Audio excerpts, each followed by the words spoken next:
Hi guys! For today's video, eto't ipapakita ko sa inyo ang aming aquarium. Kasi nag-ano kami, nagwa-water change. Eto. Eto yun guys, oh. Tapos, umaakyat siya doon, papunta sa aquarium. Yan. 40%. Yan, oh. Kumpula na naman yan, oh. Akala papakainin na naman sila, oh. Ganyan talaga ang ugali nila guys pag may lumalapit na tao. Nagkukumpulan. Akala nila kakain. Ayan, ayan. Ayan yung starfish. Ano, haba. Ang laki na niyan. Andun yung isa. Ayun yung isa. Hindi masyadong kita. Ayan yung tube. Tumatakbo sila pag nalapit yung video nila. Si Nemo, ang dami ni Nemo. Maliliit lang yung iba guys. So, teka, asan yung pinakamaliit? Ayun, ayun, ayun. Ayun. Yan. Si Patrick. Ayan si Patrick. Ayun yung isa. Ayan mga Nemo, di ba? Feeling nila kakain. Kakain na. Ganda ng color nila, oh.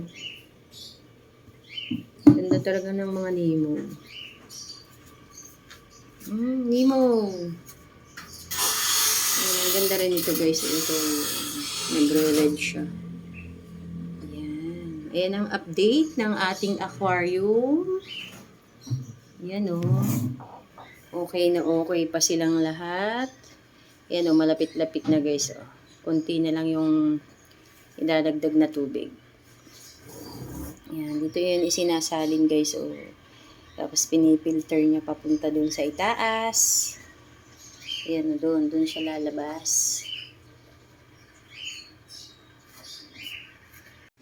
Guys, magpapalit na rin tayo ng filter wool. Naka-flashlight na guys kasi busted na yung ilaw. So, ayan ang itsura, oh. Diba, ang dumi. Yan, andyan lahat yung dumi niya guys sa filter na yan. So, papalitan natin ng bago yan para malinis. Yan. Siya.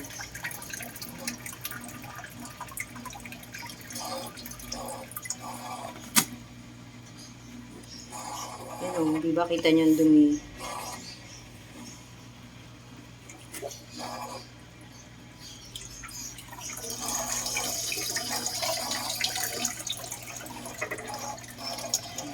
Ganyan nakalagay sa ilalim.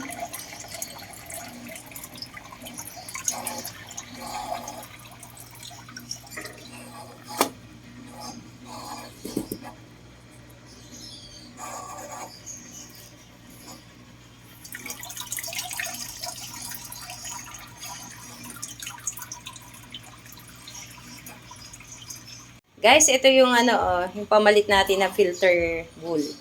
Ito yung dalawa guys, itong green at saka itong black, ayun yung luma, nilinis. Tapos ito yung dalawa na bago.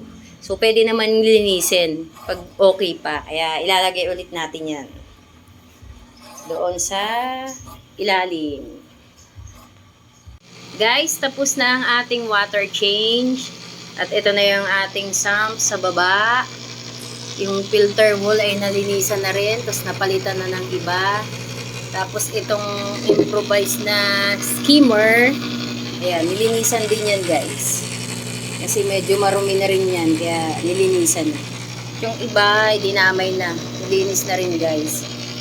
Tapos meron tayo dito laging naka-extra na tatlong 1.5 na fresh water.